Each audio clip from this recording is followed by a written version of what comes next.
Hey guys, so today I want to talk to you about the 6 things that you should and shouldn't do when you get a letter from the IRS. I have received a lot of correspondence, a lot of calls, emails, chats from childcare owners and assistant living providers who are more so kind of freaking out because you guys are now receiving letters from the IRS that sometimes don't have anything to do with our last current year, but in years in the past, like 2020, 2021, 2022. So I want you guys to get a better grip on how to handle any type of letters that you receive from the IRS. And I want to talk about 6 things you should and shouldn't do when you actually get these letters from the IRS. Okay. So the first thing you should or should not do is don't ignore it.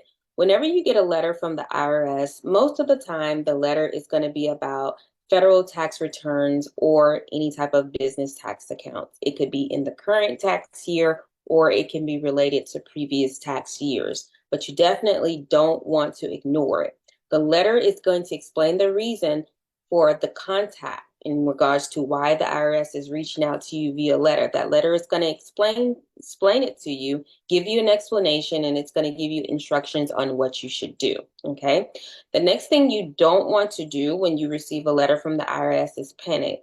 Don't panic, okay? The IRS is just reaching out to you because it's they're a private agency and they only contact taxpayers via mail. The IRS is not going to call you. The IRS is not going to email you. Anything that the IRS has to say to you as the business owner, they are going to contact you by mail.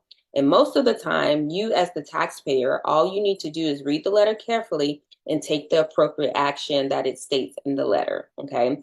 Don't ignore it again and don't panic, which leads up to do read the notice, do read the letter. Okay. You want to open the letter that you received from the IRS and you actually want to read it because the letter, again, it could be for different reasons, but more so what we're seeing now is that the IRS is sending out letters informing the taxpayer of any type of change figures in the tax return. The reason why the IRS may amend a figure or change a figure is because maybe a tax preparer or a financial professional figured your tax calculation wrong or something along those lines. So they're, just sending you notice to let you know that a figure was changed or adjusted and why it was changed or adjusted. Okay.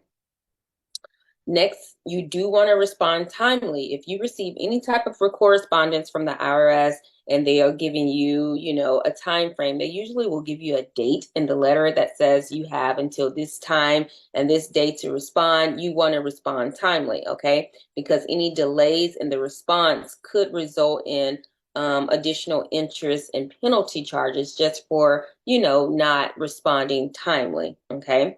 Last but not least, you do want to keep a copy of the letter.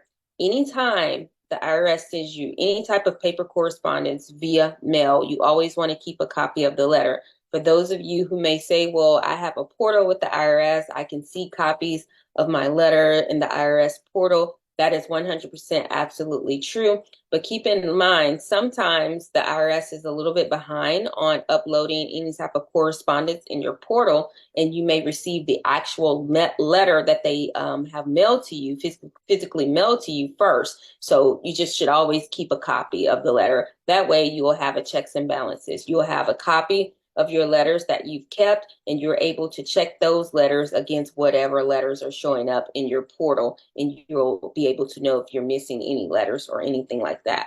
So I really hope that this helped you guys. There's no need to be afraid in regards to when you're receiving a letter or notice from the IRS. Just follow these close 6 steps and you will be just fine. I look forward to speaking with you guys soon. If you are that child care provider or assistant living provider and you're just like, I'm just super nervous, I got this letter, there's some terms, there's some lingo that I don't understand, and you need assistance with responding to the IRS about your the letter that you received from them, or if you need assistance in regards to what the letter is asking you to do, there is a link below this video. Click the link. It's for a free 15-minute tax strategy session. When you click the link, you can book a meeting at a time that's convenient for you with myself or one of my staff members, and we'll reach out to you and we'll assist you whatever questions and things that you have in regards to the IRS letters that you've received thus far for your business. I look forward to speaking with you guys soon.